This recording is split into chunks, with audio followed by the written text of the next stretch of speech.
Hello রে, শরীরটা মনে হয় ভালো আছে, কি কোন? হ্যাঁ ভালো, আল্লাহ পাক তো ভালোই রাখিছে। তুমি এতদিন কই আছিলা? পূজা গেল, সিন্নি গেল, সব পার করে দিয়ে তুই আসলে। আর করবেন না, পুজো সিন্নির আগেই আসার কথা চিন্তা করেছিলাম। একটা ঝামেলার মধ্যে পড়ে না দুদিন নষ্ট হয়ে গেল। কি এমন ঝামেলা করেছিলা যে কোনো কথা নাই, বার্তা নাই, আমরা এই চিন্তায় মরে যাই।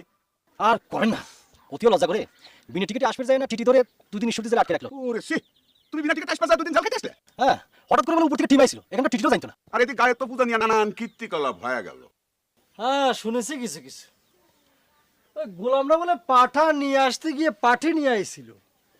আসলে ওইসব পোলাপানেক দিয়ে কোনো কাম হয় না।